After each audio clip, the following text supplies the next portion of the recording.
کبھی کبھی ہم جن رشتوں کو نظر انداز کرتے ہیں وہی ہمیں زندگی میں سب کچھ دے جاتے ہیں۔ یہ کہانی ہے ایک بیٹے اور اس کی ماں کی، اور ایک ایسی آخری دعا کی جو اس کی پوری تقدیر بدل گئی۔ علی ایک نوجوان لڑکا تھا، خواب بڑے تھے۔ تعلیم مکمل کرنے کے بعد شہر چلا گیا، ایک بڑے کمپنی میں نوکری مل گئی، نئی گاڑی، نیا فلیٹ، ہر آسائش مل گئی، لیکن وہ ایک چیز پیچھے چھوڑ آیا تھا، اپنی ماں۔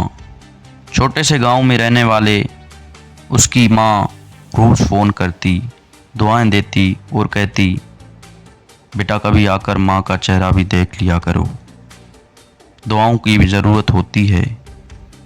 علی ہر بار بہانہ بنا دیتا، امی بس بہت مصروف ہوں، کام بہت ہے، اگلے مہینے ضرور آؤں گا۔ وقت گزرتا گیا، ماں کا چہرہ جھرریوں سے بھر گیا، آواز کمزور ہو گئی، لیکن دعائیں ویسے ہی رہی۔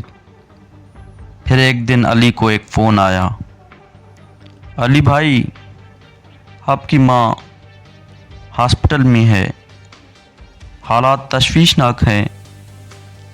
علی فوراً گاڑی لے کر ہاسپٹل پہنچا۔ ماں بستر پر لیٹی تھی، سانسیں مدھم تھی۔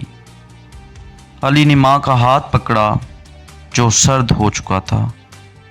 ماں نے آنکھیں کھولی، مسکرائی اور صرف اتنا کہا، بیٹا آج بہت خوشی ہوئی، تو آ گیا۔ یہ اس کی ماں کے الفاظ تھے، اور اس کے فوراً بعد اس کا ہاتھ ڈھیلا پڑ گیا۔ علی کے آنکھوں سے آنسو بہنا شروع ہو گئے۔ وہ پہلی بار زندگی میں واقعی ٹوٹ گیا۔ چند دن بعد اسے کمپنی سے ایک فون آیا، سر آپ کا پروموشن ہو گیا ہے، ہم آپ کو دبئی بھیج رہے ہیں۔ علی چھت کی طرف دیکھ کر رو پڑا اور صرف اتنا کہا، امی آپ کی آخری دعا کام آ گئی۔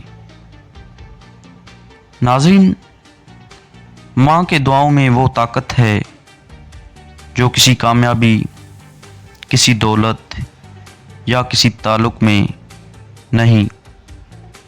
وقت ہے تو ماں کے پاس بیٹھو، اس کا چہرہ دیکھو، اس کا ہاتھ چومو، کیونکہ ایک دن وہ صرف دعا بن جائے گی اور تم صرف یاد۔